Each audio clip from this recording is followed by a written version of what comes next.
I have a special guest in the studio. Just stay right here after this commercial break. We'll do the necessary introduction.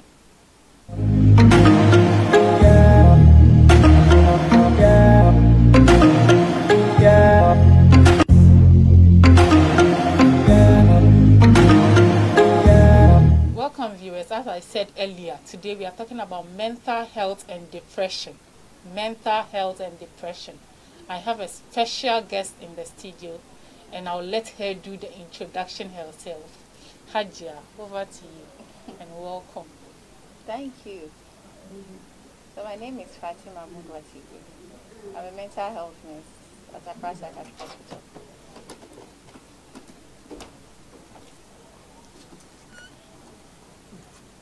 A mental health nurse at Accra Psychiatric Yes. Hospital. And what else? I know there is a lot on your profile. Kindly mention them for us. Yes, I'm also an addiction professional, and I head the drug rehabilitation center, Serenity Place, at Accra Psychiatric Hospital. Wow. Welcome. Thank This you. is going to be a great section. We have a mental health nurse in the studio. Today we want to talk about mental health and depression. Ajia, what is mental health? I've been hearing mental health in our studio. Our viewers have also been hearing mental health. When we say mental health, what is mental health? Okay, so it has to do with emotions and your psychological health and your social health. So any deviation from that, that's where the disorder comes in. Oh, okay. So, and we are also talking about depression. Ajia, what is depression? How do we know someone is depressed? Can I just stand up and say, oh, today I'm depressed? Kindly tell us about it. So depression is the consistence of sadness, where the sadness is consistent and the person has a very low mood and they have lost interest in any activity. We'll say that person is depressed. Even though it comes in degrees, we have the mild depression, the moderate, and then we have the major depression. So with the mild depression, that's the one that you are just sad for some reasons, Okay. which is normal. A lot of us go through the mild depression, and then you pick up yourself so fast, and you're able to say, okay, it doesn't matter. There's always another day. And then there's the moderate depression, where the person will call in their shell, maybe because of the loss of a loved one. Oh, okay. They'll be crying, they will be indoors, but they still get around it because they're able to talk to other people and they don't feel so sad. But with major depression, the person is so sad that they don't want to have anything to do with anyone. They are just consistently sad, and it can last up to 2 weeks. Wow. And then you know that yes, the person won't eat and all that, but they've lost interest in every pleasurable activity. Wow. They don't want to do anything at all. Then we say this person has a major depression. Okay. Can I just stand up one day and say, oh, I'm depressed? Like today, I'm sad for today. Today maybe something didn't go on well. And I just wake up, oh, today I'm depressed. Does it happen like that? Yeah, it's a feeling. So if you're feeling extremely, like, very sad, you can say you are depressed because it's a mild depression. Oh, okay. So we have 3 categories of depression. Yes. Wow. Ajia, what causes depression? Yeah, so negative life events, a lot of negative things that happen in your life. It can be like exams, you failed your exams, your marriage is not working out, your kids are falling sick, just something, every negative thing. Your wedding day, something happens, or somebody hurts your feelings. Yeah. So this is from mild to severe. So some people's own are it starts from the mild actually. Then it gets to the moderate. Before you realize, it gets to severe because it's consistent. And the person's problems are not being solved. So they get to the point where they get to the major depression. Wow. That's a severe. Oh, interesting. Interesting. So I want to ask about mental health problem. I want to ask, what causes mental health problem? Yeah, mental health problems mental health is actually broad. So we have different categories of mental health, and we have the eating disorders, we have the psychotic disorders, we have the post-traumatic stress disorders, and we have the mood disorders. And depression is one of the mood disorders. Oh, okay. Yeah. And so even though a lot of people think that only people who have psychotic disorders, where they are hearing voices and seeing things that are not there, where they are having hallucinations, illusions, and having delusions, are only those who are mentally ill. We have those who have the eating disorders, like those with anorexia nervosa, where they don't want to eat because they want to keep their figure. Oh, okay. It's also a disorder. Yes, it is a disorder. Wow. And we have bulimia, where somebody that's stress eating. It's so much that they become big because of stress, because of other mood disorders. Yes. And we have post-traumatic stress disorders, where the person, something has happened to the person that was so traumatic they can't forget about it. It's all part of mental health problems. But most of the time, people think you have to strip naked and walk in town. That's when you have a mental problem. A lot think that unless you are walking and you start talking, that's when we say you have a mental health problem. No. Wow. But I want to find out, how can I identify someone as having mental health problems? You know, I can maybe want to give a helping hand to someone, but I wouldn't know if the person is having a mental health problem. How do we identify people with mental health problems? So we do a lot of things which are normal. We wash our hands, which we claim is the normal thing to do. But if people are overdoing things, then you have to know there's a problem. Like the person is overwashing his hand. Yes, and you have to know that the person maybe has obsessive compulsive disorder, which is part of anxiety problems. Okay. Yes, so you have to know that the person has a problem. The person is talking to himself, is talking too much, has too much energy. Then you have to know that yes, this person has a problem. So if someone is soliloquizing on himself, or do you have to overtalk, like if the person is... Yeah, if you observe somebody and for the past 1 hour, the person is going up and down on himself, and if you live with the person, you will know because of days. The person will be doing that for more than 3 days, and you will know that no, the person has a problem. And if you try to intervene and the person does not allow you, then you have to seek the person has it. Yeah, you have to seek a higher help because you can help the person. Okay. But if maybe it's just something minor, maybe it's because of other things, like if it's a boy, maybe he's impregnated somebody. If it's a girl, maybe she's pregnant. Or there's something wrong, and you are so welcome. If you are welcoming, they will tell you that there's something wrong. That's when but if they are scared to tell you that there's something wrong, they'll call in their shell, either be depressed about it, overthinking about it, and then before you realize, it turns into something else. That escalates, and it goes on over a period. Oh, this is interesting. Okay. So what of those who overeat? Are they also having a mental health problem? Yes, of course. Like if you overeat, your body has a capacity to contain certain food. So if you overeat, where you are still eating, maybe you're vomiting, you are still eating, you have a problem. Oh. It's like when somebody is going out of the ordinary, you will know the person has a problem. So when somebody is going out of the ordinary, you should also know that the person has a mental problem. Wow. So you need to give a helping hand to the person. Oh, yes. That's the first step, right? Yes, because it normally starts with the mouth. So when you see it, you can give the best, just listen. Just listen, just open your arms for the person. Just be welcoming. And the person will tell you whatever is wrong with them. But if the person is scared of you, they won't come and tell you. Okay. And if they live alone with you, then they'll be keeping it to themselves. And if you don't take care, one day they will be tired and maybe even suicide will come in. Oh. Yeah.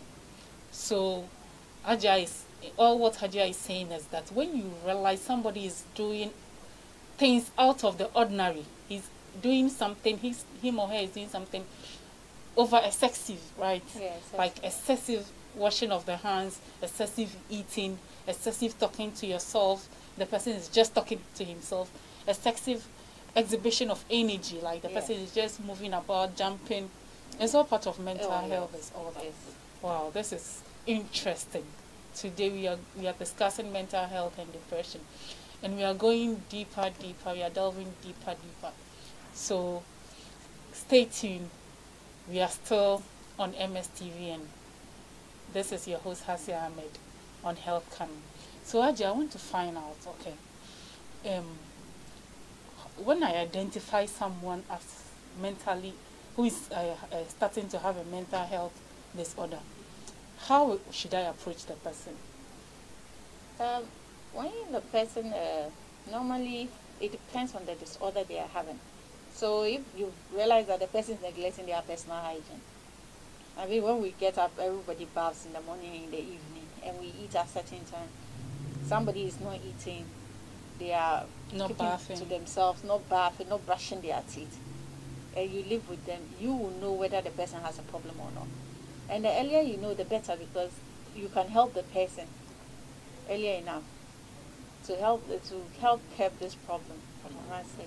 So if the person needs a higher qualified personnel or someone, you can refer the person. You can take the person to the hospital. And normally with depression, they will go. They might resist a little, but not so much with a lot of energy, because they don't really have any. If it's a major depression, the person will go. Oh. And with mild depression, the person might probably hold back a bit, but would love you to listen to them. They will hold back, especially when the thing is new that just hit them. Oh, okay. So they might not want you to know about it, but with time, You can yes, slowly approach them. exactly. They'll tell you what's wrong, then you either advise them or listen to them more. Sometimes they don't need your advice, they just need you to listen. Yes. So you listen listening more. is very important. Yeah, to that the will make the mental. person feel a little Wow. relieved that at least somebody will listen to me. Wow.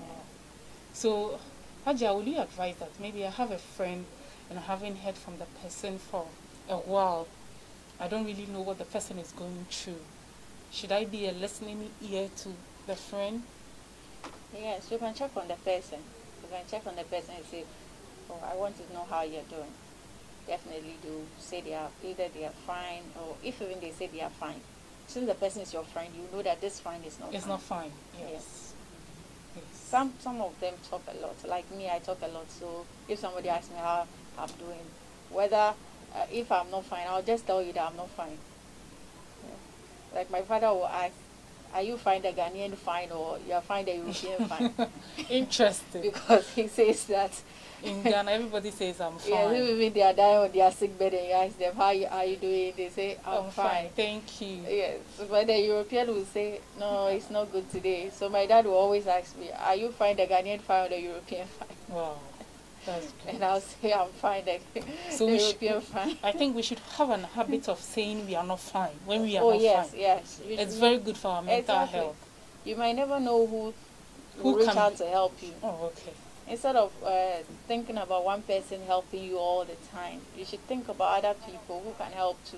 Okay. Because the one person helping you all the time might get tired of pressure. So, but if you are open and you seek listening ears from a lot of people, it might help. No, okay. I'm not saying go and tell your story to everyone, Okay. but then there are people you know will listen to you. Okay. Yeah. Okay. This is getting interesting. This is really, really getting interesting. We are going to discuss further after this commercial break. Stay tuned.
Welcome back, viewers. As we started the show, we are talking about mental health and depression. Mental health and depression. So Aja is also here with us. She's ready to teach us more, and we are ready to also learn more about our mental health. But Aja, I want to find out if I can just maybe today I feel like I'm really, really sad, I can just walk to the mental hospital. I want to come and check myself. Is it the right thing to do? No, Okay. because if you're extremely sad and it's not interfering in your other relationships, your working relationships, your family relationships, your social relationships, where you are sad but you can go out, you can do things on your own to give you a little pleasure. I mean, you shouldn't come to the mental hospital because you are managing yourself well. Okay. But if it's moderate and you feel you can't handle it and you might get to the major depression, that one you can come to the mental hospital and seek assistance. Like somebody will be with you. Okay. Okay. Okay. I have a question from a sister who is saying sometimes she feels she should be called a particular name. Her mother gave her a name that that is maybe let's assume it's Islamically right. That's the name her mother has chosen for her, but she sees herself in a particular way, in a particular name. She feels it suits her more than what the parent has given her. Do we call this a mental health disorder? She wants to find out if it's a mental health disorder. No, I think this is a problem that can be solved where she can talk to her parents. I mean, you can swap David's to these things and change your name. If the parents agree for her to change her name, why not? If their parents are very accommodating, this is not a problem. She can always change her name. And this shouldn't cause any stress for her at all. It's not something that should cause stress.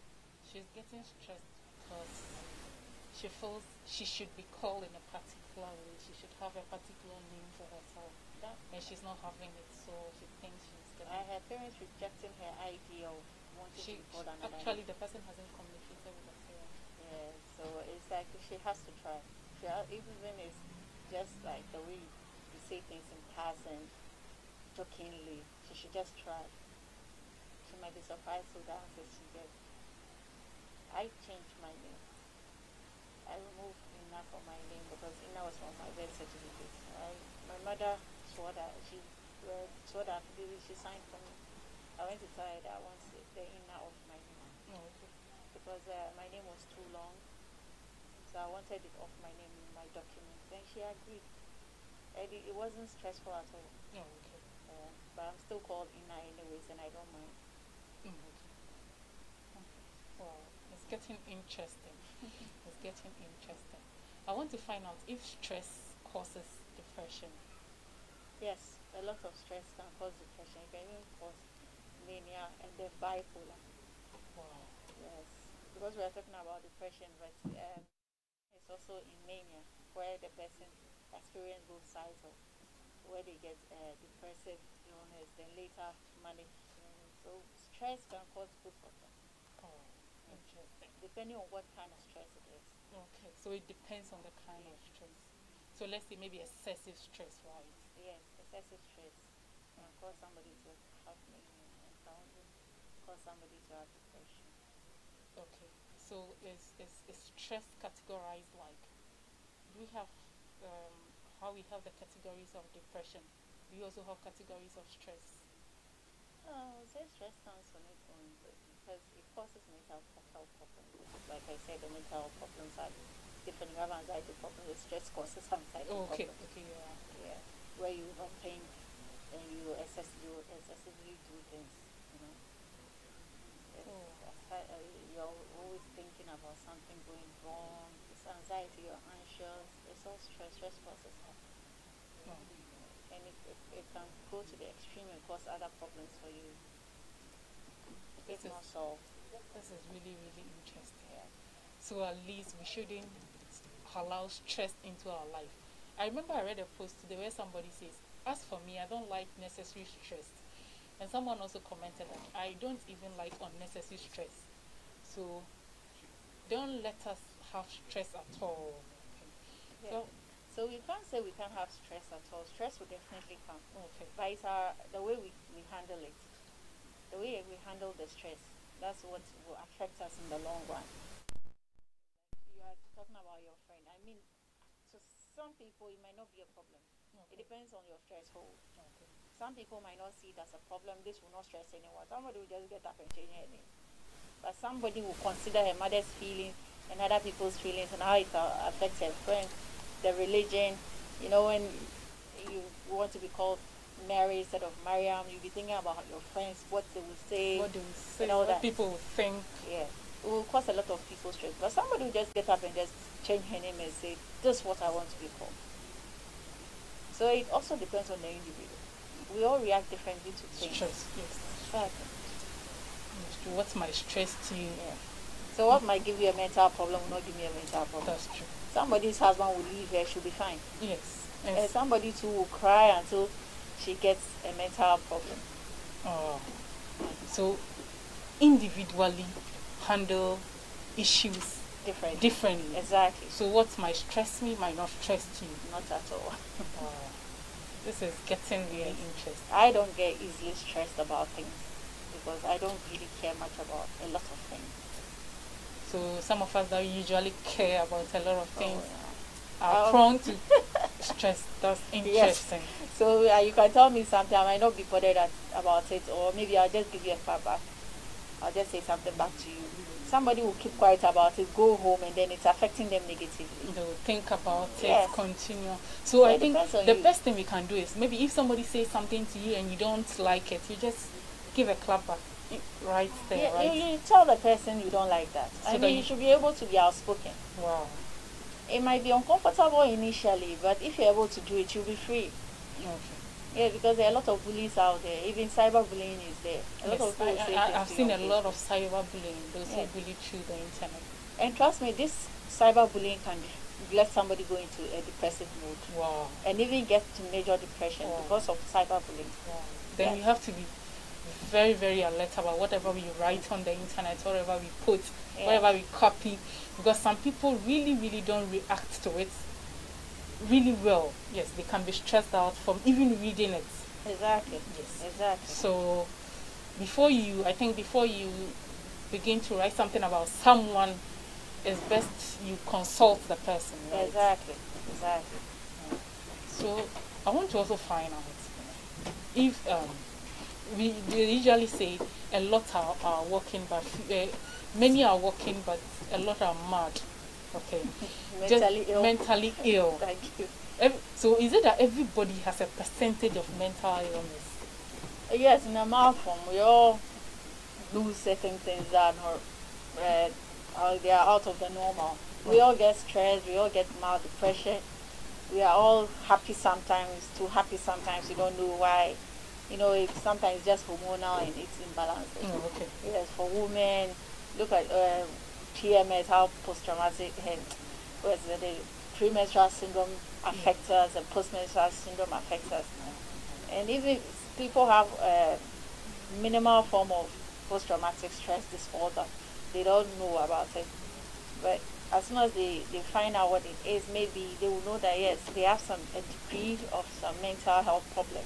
But the fact that you have a mental health problem doesn't mean you are walking about naked or not brushing your teeth. What about those with neurosis, those with anorexia nervosa, etc.? Those with obsessive compulsive disorder and other anxiety-related illnesses. So it can all be in a mild form, but So I won't one say or we the all other, have extreme mental health No, disorder. I'm not talking about the extreme, but but we we have have a mild little. form, yes. Everyone We have has a mild little bit of mental health problem, just a little, Yes, just mild. since it's not persistent. It's not persistent. Yes, okay. it's a mental health problem, and a mental health problem should be our concern, because we can sit down, we have headache.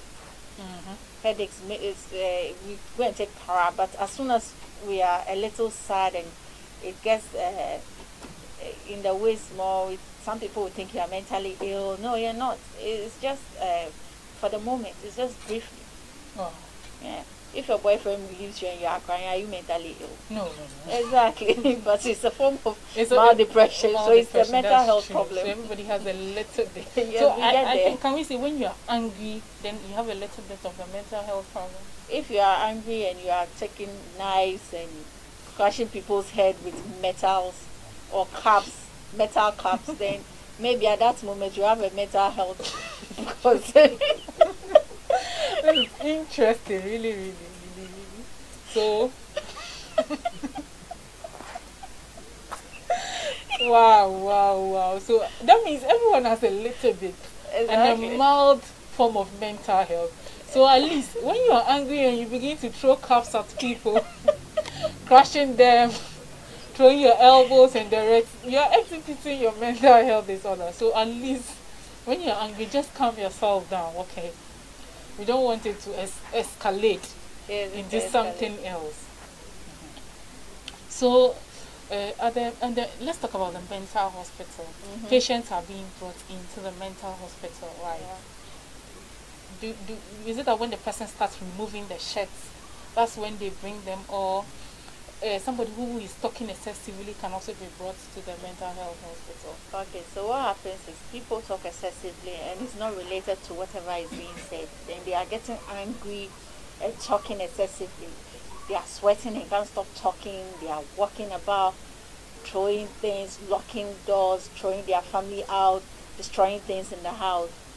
And it will be of concern, because if that's not like you, I mean, your family will be of concern. You're a very quiet person, I say. If you start doing stuff like that, Then that means it should be of concern. yes, Wow. it should be of great concern.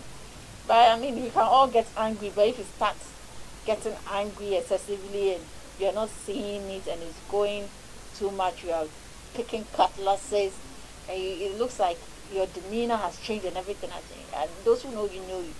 So they realize there's a problem. Wow. So the moment we realize there's a problem, we seek a professional help. Yes, because normally they can't control it. If they can control it in the house, they'll leave the person in the house. Oh. But they can't control it. If when they bring the person to the hospital, they are still scared of the person, even at the hospital. And we'll be calling for professional help. Yeah. So you as a mental health nurse, when the person comes, aren't you scared of the person? The way the person might be throwing something, might be, with this kind of maybe behavior. Some of them are even aggressive. Oh, yeah. So initially when I started working as a mental health nurse, it was great concern. But I've been working there for 11 years. Wow. Yes, and I kind of got used to it on the job. Yes, so I might say that. And when I see somebody very aggressive, if the person is in the hospital, I know it's under control. But if it's outside, I might stay away from the person. Okay. Because most of the time they respect the nurse's uniform. They know they are in the hospital. Some of them know, but some of them don't. They might know, but they won't care.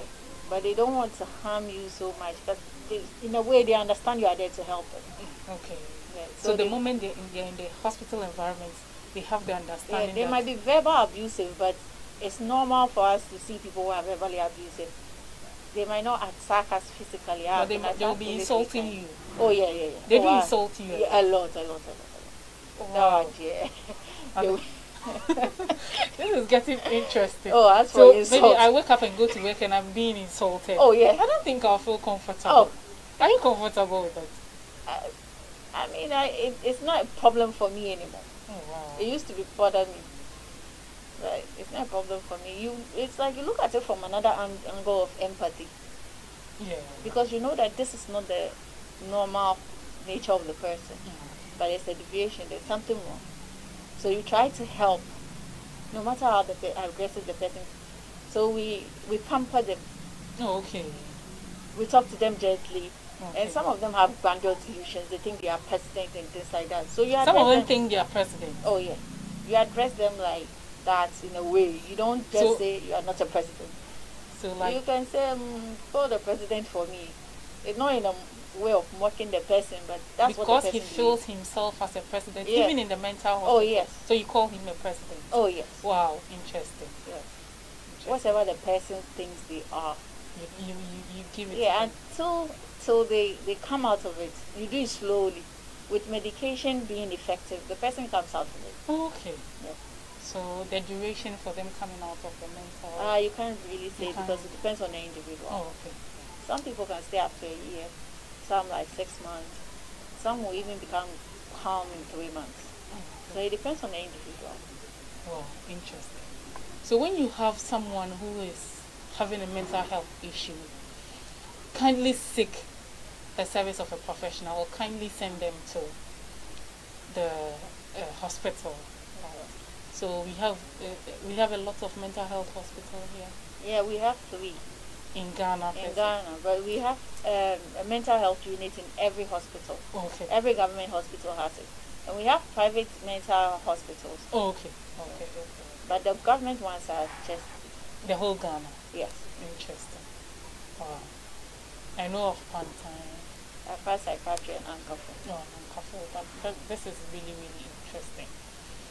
We are really learning a lot today. We are really, really learning a lot.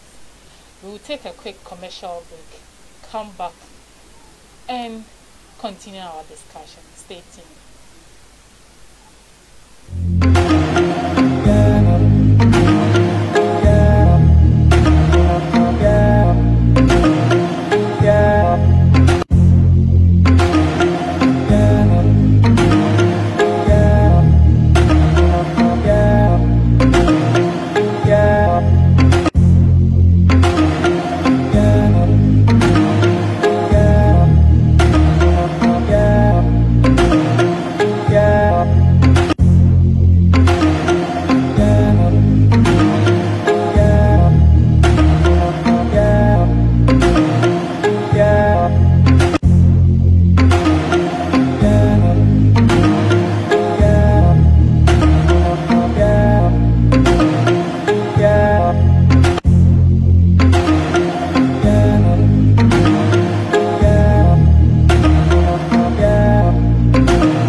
Today we are having an interesting discussion here in the studio.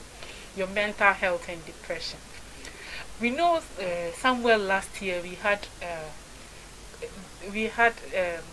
the new wave, like COVID coming in.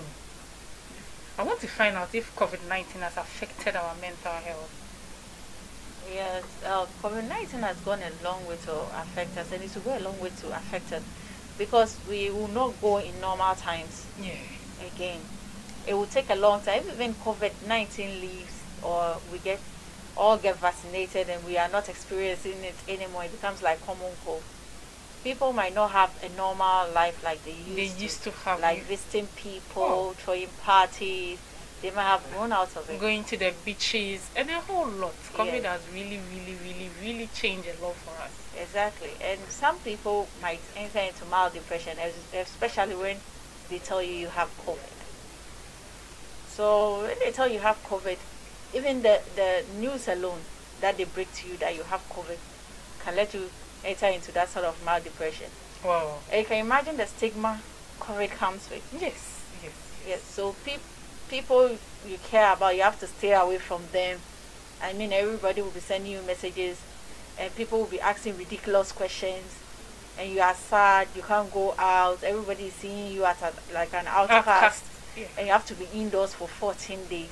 And even after the 14 days, you are out there, and people will be calling you names.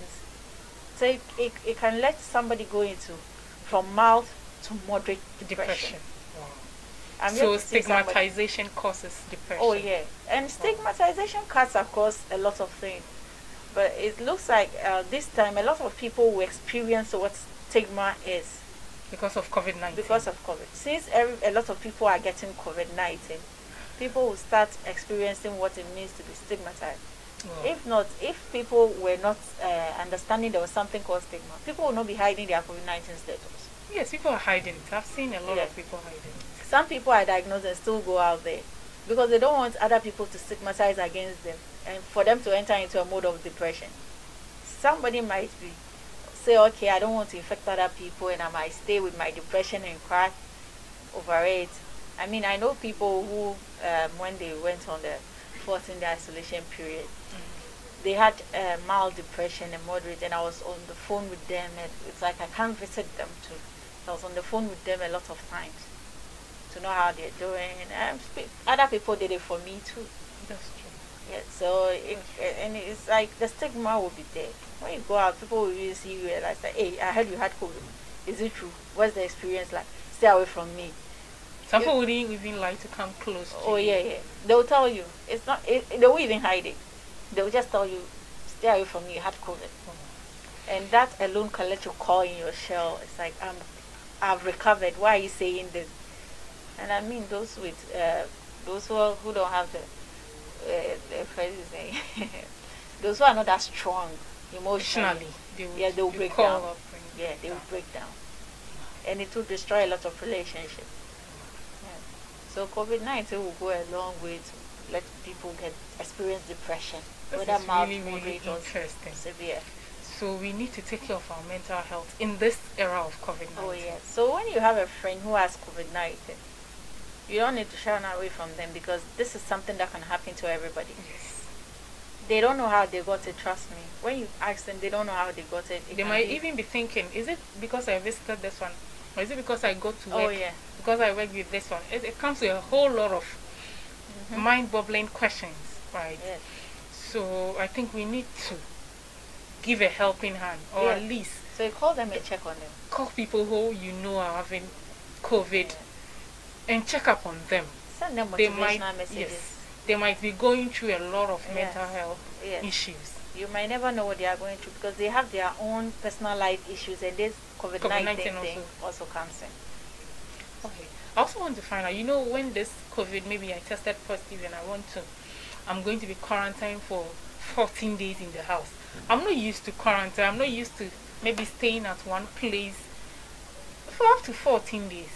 Wouldn't it affect my mental health? Yeah, it will affect your mental health, but not with Facebook and other social media accounts that you have. You have Netflix. You have, as soon as you have internet, I think you're good to go, and you can do some reading too.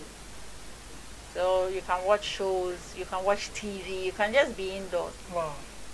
Because when you go out there, you're going to affect another person, and maybe the depression didn't hit you hard, but it will hit that person hard. That's true. And might kill somebody too. That's true. How would you feel if somebody dies because you gave them COVID? That's true. That's true. So we have to be careful. We have to be careful. Exactly. Take care of ourselves. Take care of our mental health. At least try to stay positive. And when you have somebody, someone who has gotten COVID, don't shun away from the person. Don't stigmatize. Right? Exactly. I want to ask if depression can lead to suicidal. Yes, it can lead to suicidal tendencies. So what happens to people who commit suicide? Is it that they've gotten out of their mental capacity to absorb issues, or the suicidal thoughts just come like at the moment they want to kill themselves, or is something they study for some time? Well, some people say that it was persistent. The thoughts, it's thoughts that come in. They have depression, they feel worthless, useless, and people tell them things, and then they are in trouble. Nobody is helping them out. They don't even know how to get out of that problem, how to solve it. So they just assume that the world is better off without them. Oh, interesting. Yes, so some of them will decide to commit suicide. But then there's always help. When other people don't listen to the person, another person will listen to the person.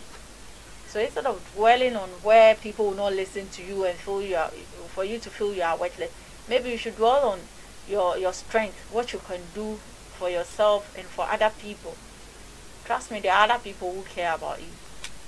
Yes, because you get depressed. It will lead to suicidal ideations. You might actually try it, and then you might be successful with some of the attempts, but we are leaving the world void.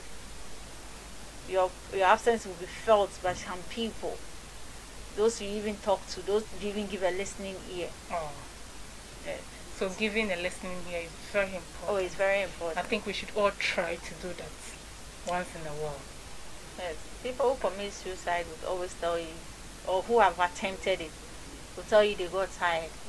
They can't live anymore. Nobody is ready to listen to them.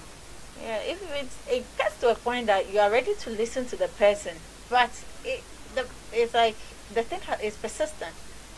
It has happened over time. So the person has just given up, and they don't care about the things you say. And people, we all only know those who hang themselves. But there are people who commit suicide in other ways you can't even imagine. Wow. Yeah. Interesting. Yeah, because religiously, when you know the person has committed suicide, some people will say they bury the person differently or something. So people would use different ways of committing suicide. we are uncertain. I don't want to talk about those ways because somebody doesn't know, and because I have said it, they will go and try. Yes, that's true. You didn't go to that extent of mentioning ways of committing suicide. That's really true. Yes. But someone wants to know, what are the primary signs of mental disorder? The primary sign. Yeah, so if the person stops, it depends on the mental disorder actually, but overall, if the person stops doing certain things, you lack interest in pleasurable activities, you're always coiling in your shell, you won't go out. If even people are talking to you, you don't even want people, it's like you're hiding from people. You won't eat, you not groom yourself, you don't care about anything. Yeah, then they're primary signs. Yes. So those who don't really care about anything, they don't go out, they don't eat. They are just in their shell. Yes. So we should watch out for them, right? Yeah. So you should at least ask of them. In this COVID era, I would say that some people might be coiling in their shells because they are scared of COVID. They have some fear or some anxiety towards the COVID. That's why they are doing that. But on a normal time or in normal era, you realize that people who do that, they are sick. Oh, interesting. And I'm really enjoying today's episode, and I've really learned a lot, idea. We have some few comments on our page, so we'd like to take it. Okay. Musa Big Tech says Ghana Yeshe. That's why people are working. Someone is also saying that someone is also saying that people are working, but a few are mad. And we have a very important question from Asmao Asherbao. She's saying, how do I stay away from being depressed? You can find things you like to do, things that make you happy. What makes you happy? You know a lot of things that make you happy. Try to concentrate on those ones and positive vibes. Okay, positive vibes. Yeah. And do things that make you happy. Exactly. Things people say about you or think about you is not your problem. That's their problem. Let them worry about it. You should just do things that makes you happy. Yeah, not I mean, I like taking ice cream when I want to become happy. Oh yeah. So when I feel sad, I should get more ice cream. Yeah, you become fat. Interesting, but just do things that makes you happy. Yes, do pleasurable things. Wow, this is getting interesting. We have a comment from Jamil Mohammed and he's saying chai. I don't know whether because today you are dazzling, you are looking beautiful, that's why he's giving you a chai. This is getting really interesting. And we have a comment from Ibrahim Alasan. He's here. Yes, we know you are here and we thank you for watching. This is getting really interesting. Really interesting. I want to ask a final question, or let me say the last question to you. I want to know, like, how do we conduct ourselves in this COVID era? Not to get depressed, not to develop mental health. You know, the COVID came with a lot of issues. And I don't know, you know, people want to know how they should adapt. The word is adapt to change. Yeah. So there are a lot of things you can do virtually. Right now, everything is virtual. There are schools you can go to. There are free classes online. Yeah. So you can sign up for those things or subscribe. You can subscribe to YouTube channels which teaches you something new or some skill. If it's cooking you like and you're always home, you can subscribe to these channels, or you can just Google some of these things that you like. You can find courses to do. You can read a book. Interesting. You can play indoor games. Oh. There are a lot of indoor games. You can play games on your phone. Yeah, but definitely I know that a lot of people are working from home. Yes. So work keeps them busy, but after work, they watch TV, watch Netflix. People are always on the internet anyways these days, so that's true. They don't really get bored. Do anything interesting that would keep you away from getting bored. Yeah. So if you don't have internet, you have the TV. Yes, you can watch TV, watch interesting programs, read exciting books. Exactly. Wow. You can read storybooks, you can read other books. I mean, you can do things that you always wanted to do. You can always start from somewhere. This is really interesting. We have a comment from Jamil who is saying, oh my God, I love you guys. We love you too. And thank you for watching. Today has been a very exciting program. but this is where time will permit us. I didn't want us to end. Mental health is really broad. I hope you come back here, Ajia. We really need you. We learned a lot today. Today has been an exciting program. What will be your last words to our viewers? To tell them that they should take their mental health seriously. Yeah, because mental health is part of total health. It's not just about your physical health. You should take care of your mental health. If you don't take care of your mental health, it will affect your physical health. And if you don't take care of your physical health, it will affect your mental health. So in totality, you have to take care of all of it. Oh, your mental health and your physical health. Wow, this is really interesting. I didn't want to end here, but this is where time will permit us to end today's program. It has been an interesting section on mental health and depression. We'll meet same time next week, bringing you exciting health issues to discuss. Thank you all for watching. See you same time next week.